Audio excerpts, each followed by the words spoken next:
Good evening, unemployed people. In today's video, we'll talk about streamers gooning. What? From streamers leaking their own tabs live. The syndicate took a serious blow.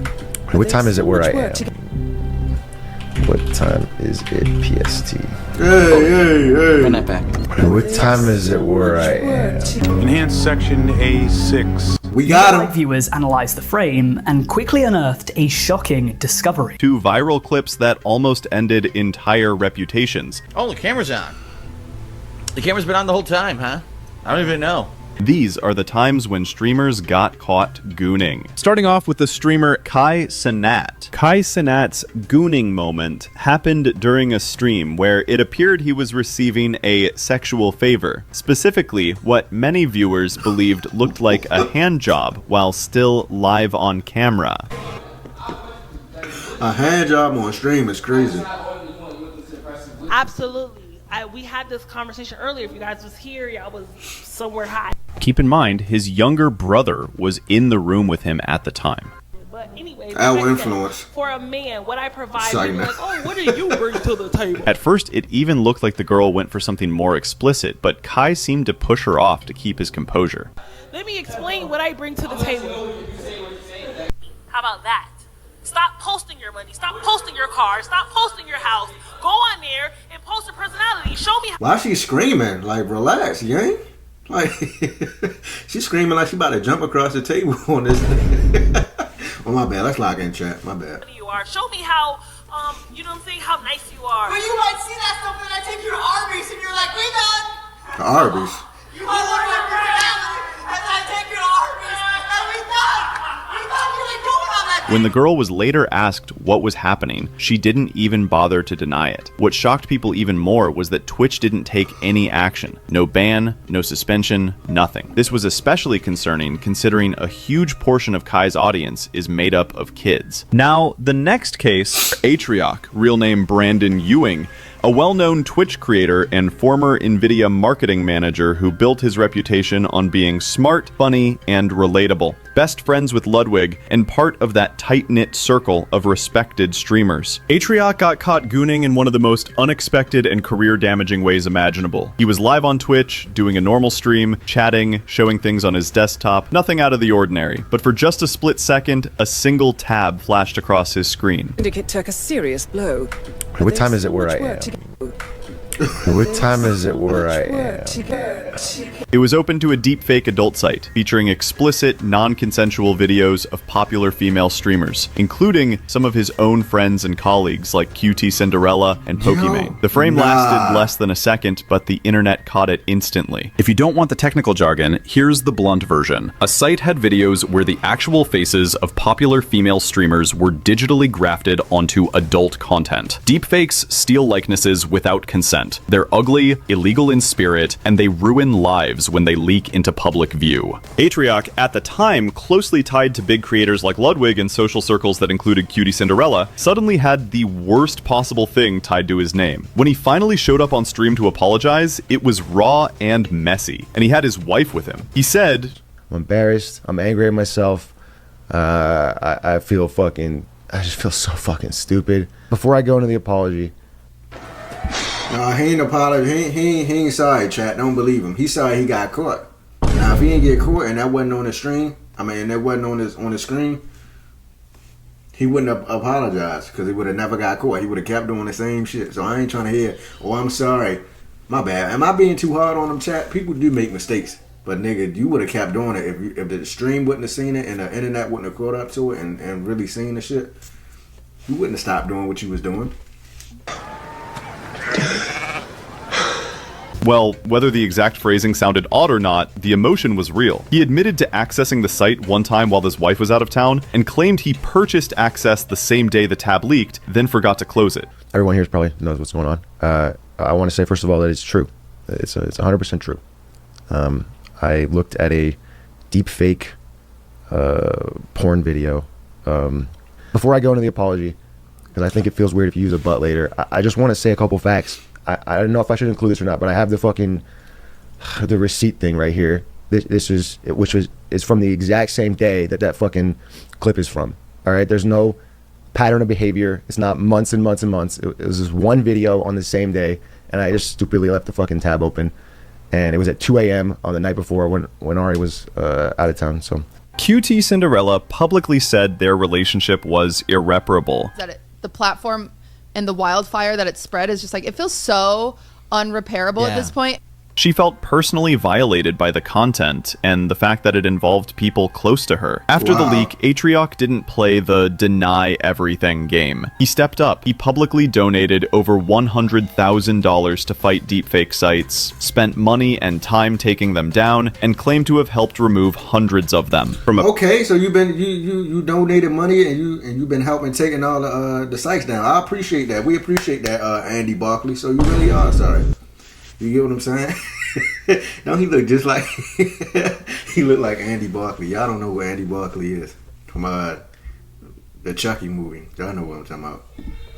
Our perspective, that's the kind of corrective action teams preach about. Accountability plus remediation. From a human perspective, donating real cash and lobbying for takedowns is the minimum you can do when your mistake contributes to harm. Now, flip the script to DSP. Darkside Phil, or DSP for short, is a longtime internet personality and gaming streamer, known primarily for his presence on platforms like YouTube and Twitch. He's been active in the gaming and streaming world for over a decade, becoming a staple of the Let's Play scene. DSP initially gained popularity in the mid-2000s with his walkthroughs and commentary on video games, particularly ones like Street Fighter and the Elder Scrolls series. Now, DSP was live years ago, setting up what he thought was just another pre-stream. He believed the broadcast hadn't started yet, casually sitting at his desk, totally unaware that his camera was rolling. Then it happened. In full view of his live audience, he started pleasuring himself, completely unaware that hundreds of viewers were already watching. Seconds later, he looked up, realized the camera was on, froze, and muttered,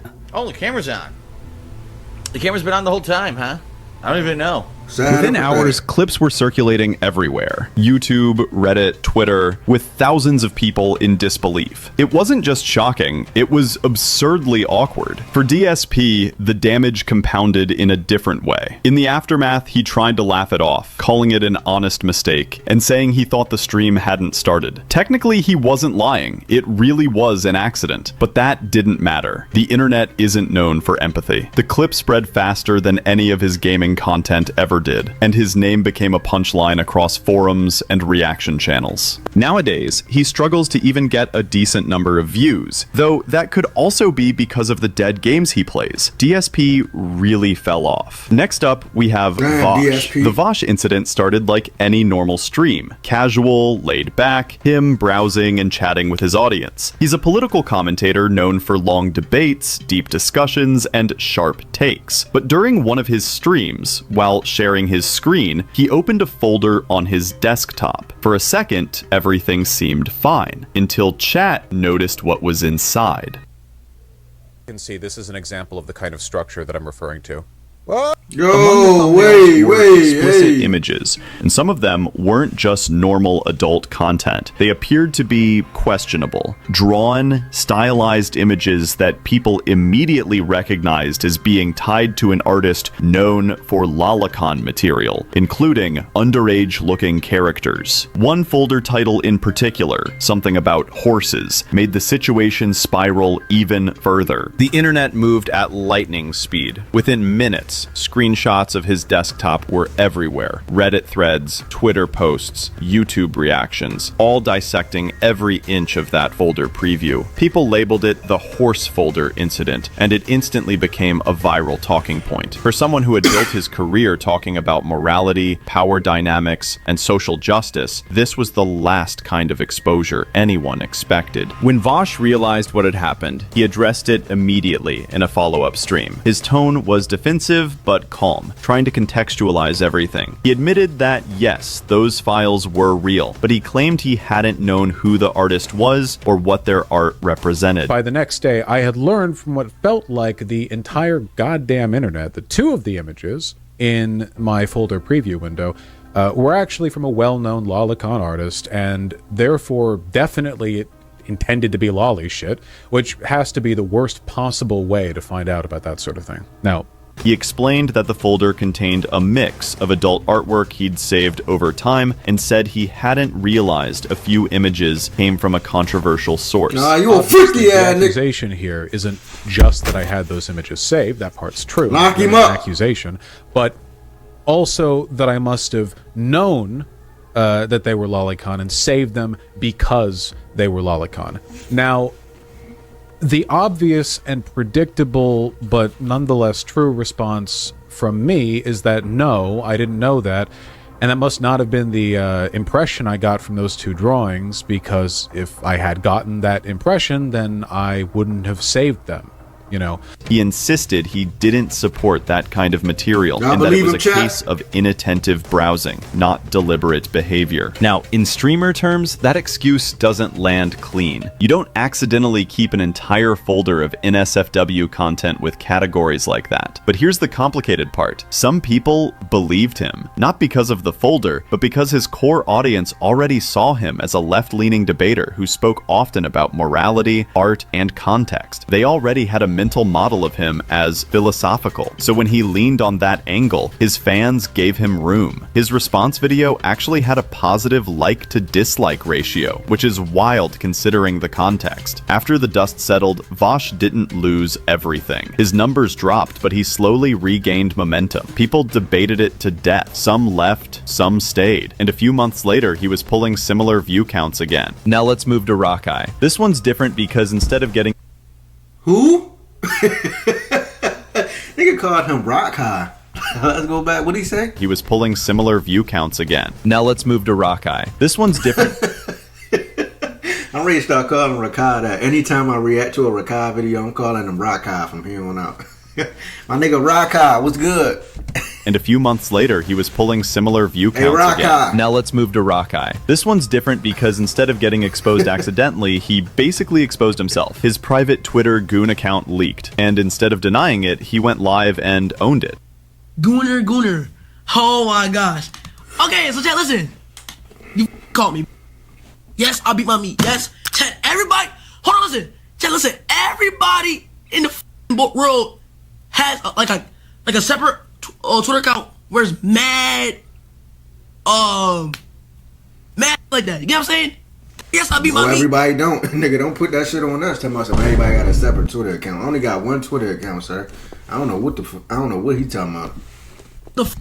Hey, chat, by the way, chat, that account been hacked. His tone was defensive but comedic, half joking, half serious. He said the account had been hacked, then said it was old, then admitted he used it. What made this so interesting wasn't just the confession, it was how casual he was about it. He talked about it like it was something to be proud of, like everyone does it. He made jokes midstream, laughed, and turned it into a meme with his chat. By the way, I made a video about how spoiled Rakai is getting, so go check it out, guys. Then there's iShowSpeed. His situation was tame compared to the others, but still blew up because of who he is. He was live typing something into Google, and after typing H and O, the autofill finished his thought: how to have sex in cyberpunk. That's it. No clips, no leaks, no folders, just one autofill. But the internet ran with it. Drama Alert reported it, Twitter turned it into a meme, people joked that he was caught gooning live. Speed's entire career runs on shock, noise, and spontaneity. His audience doesn't care about scandals because his brand is chaos. That's an important dynamic. The bigger your brand's identity as unpredictable, the more you can survive unpredictable events. And Speed did survive. Next up, we have Sketch. The Sketch incident hit the internet like a wave no one saw coming. Sketch, the YouTuber known for clean humor, upbeat energy, and family-friendly content, was one of those creators people thought could do no wrong. His channel was full of lighthearted skits, gaming, and jokes that appealed to kids, teens, and parents alike. He built an image that was spotless. No controversies, no scandals, just good vibes and consistency. That's why when the news broke about his old OnlyFans account, the shock hit harder than anyone expected. It started with screenshots circulating online. Someone dug up archived posts linking Sketch to an old OnlyFans profile, showing adult content he had allegedly made years before his rise on YouTube. Within hours, people started debating if it was really him. The evidence lined up: usernames, old photos, timestamps, and when people realized it was legit, the conversation conversation flipped from disbelief to outrage. Fans felt betrayed. The comment sections were flooded with messages like, "I can't believe this. He lied to us," and "He's supposed to be family friendly." But the truth is, Sketch never lied. He just never talked about it. He had a past, like everyone else, and that past happened to include something people weren't ready to associate with their safe creator. What really burned, though, was how fast brands reacted. Companies dropped him, collaborations disappeared, and YouTube channels that once promoted his content started deleting playlists. It was a domino effect, driven by optics, not facts. And that's the dangerous part of the influencer economy. Your livelihood isn't just built on views, it's built on perception. Sketch responded. So, okay, I'll start from the top. Look at this, open and honest. That was me. That was me. It's okay, though. I will tell you what. Okay. He posted a statement saying he was young and dumb back then, that he'd grown, and that his content now reflected who he wanted to be. I will tell you what. Okay. 2 years ago, I did some stuff. I'm sorry if you've seen some of the stuff. You know, I'm a changed person. It was short, almost minimal. No tears, no theatrics, just a line drawn between then and now. Some fans stayed, some left, and soon the story shifted from outrage to discussion. If you made it this far... I ain't gonna lie, when that shit came out, I thought they was lying. They like, Sketch had an OnlyFans account a couple years ago. I'm like, man, shut up, you making up shit. But yeah, that shit, that it was true. I was shocked. I'm like, man, what? But anyway, if y'all enjoyed that reaction video, make sure y'all like, share, and subscribe. Hit that post notification bell so you can get notified when I drop another banger. We out of here, man. Y'all streamers, man. Y'all stop gooning, man. Gooning ain't good for you. Go outside and meditate and look at the sun, like Soul Illuminati done told y'all. But yeah, y'all better off doing that than sitting in the house gooning all day, man. It ain't good for you. Like that. Motherfucker was going while he was still on live stream. So, oh, the camera was rolling the whole time? No, it was off, you fucking idiot. Then you sitting in front of your desktop. Like, whatever. I'm out of here, man.